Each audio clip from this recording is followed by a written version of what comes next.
It's the practice gym in the old part in the 28 building. And they say, well, we're losing that through this renovation project. And the question is, well, why are we losing the practice gym?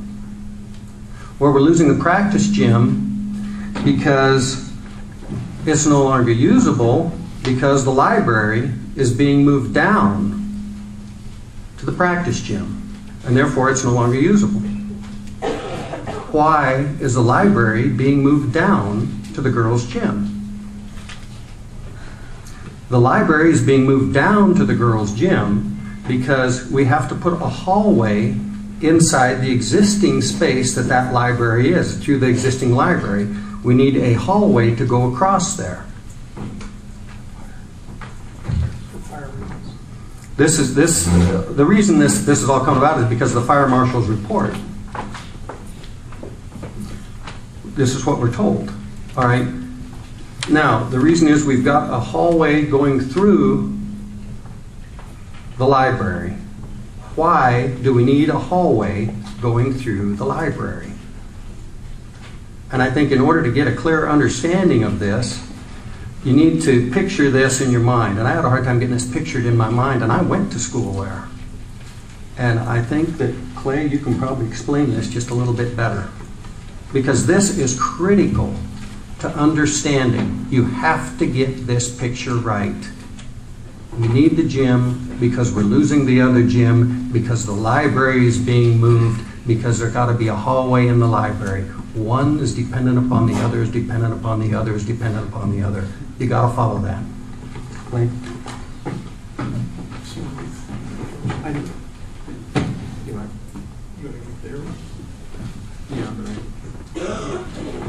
These are some stuff. Is that right, Steph? Yeah, just turn it on. And talk loud. Talk loud and slowly. Talk loud and slowly.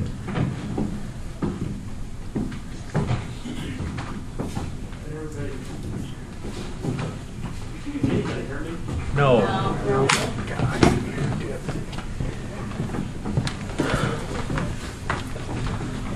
We're not going to blame this sound on Klemek yet. No, don't blame it.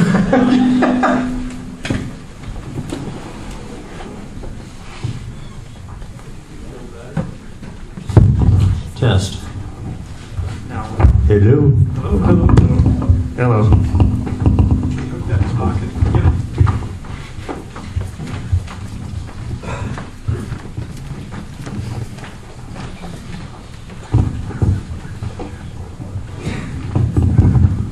One of the things when we first started looking at this is when we read the fire marshal's reports, we had a hard time picturing exactly what he was saying. We had a hard time. We had a hard time understanding what the fire marshal was saying as far as distances.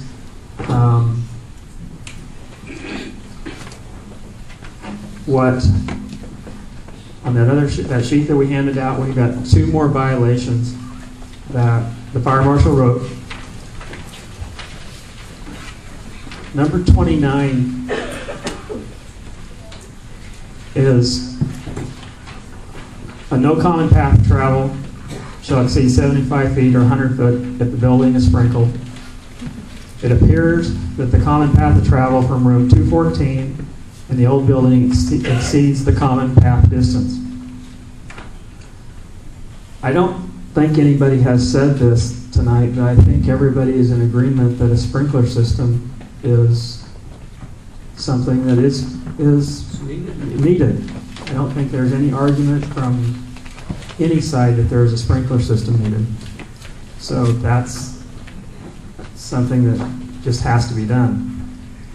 However, the 100 feet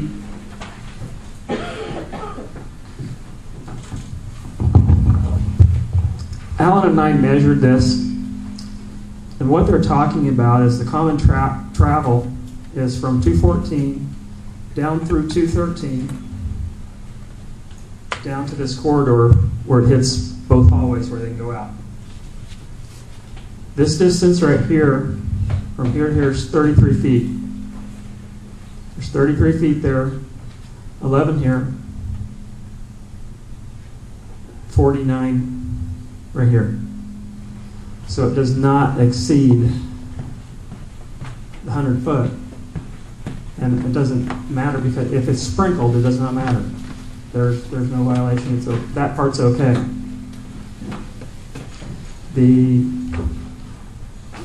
My understanding for this hallway through the library is for this area.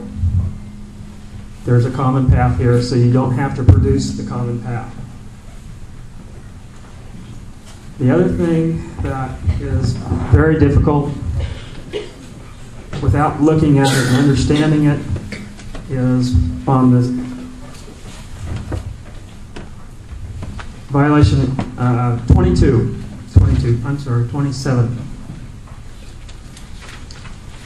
And on your printout, there is a typo. And I'll give you the typo. There's a word missing. The east corridor on the second floor of the old building exceeds the 20-foot dead-end corridor limit for both sprinkled and non-sprinkled. Limit is missing on your copy.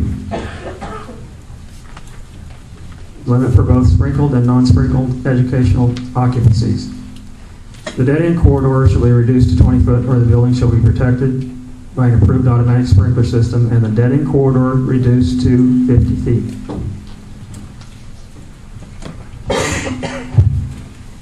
One of the things that the distance from this wall, and some of you guys, some of you know, some of you wouldn't know, but there's doors right here leading into the library. This is 54 feet. They're calling this a dead-end corridor because these doors are locked. If the doors are unlocked, it's not a dead-end corridor. When the report was, when they were doing the tour, right? When they were doing the tour is when the fire marshal was told those doors are locked on a normal basis. Yeah, when he came in to look at it. When he came in, and that would have been in March of When he did his inspection. when he did his inspection.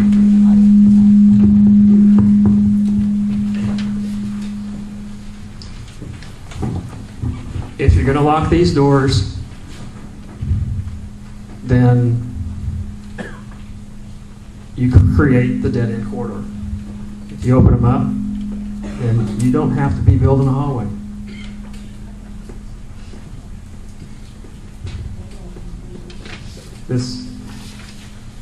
This right here is 54 foot.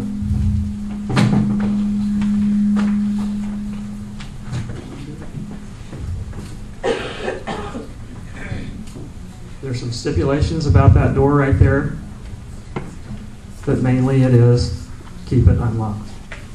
Make access on both sides.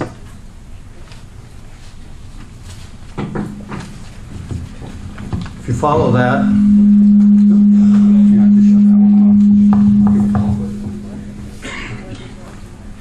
if you follow that, if you don't have a dead-end corridor, then you don't need the hallway to the library.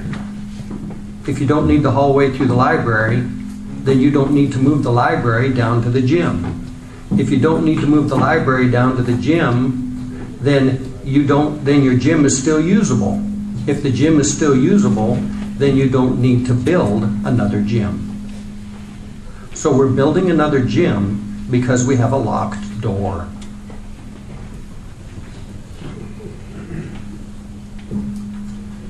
When we asked Don Fritz, the deputy chief from Albion who did the inspection, he was told at the time by the school administrator or somebody from the school staff that the door has to be,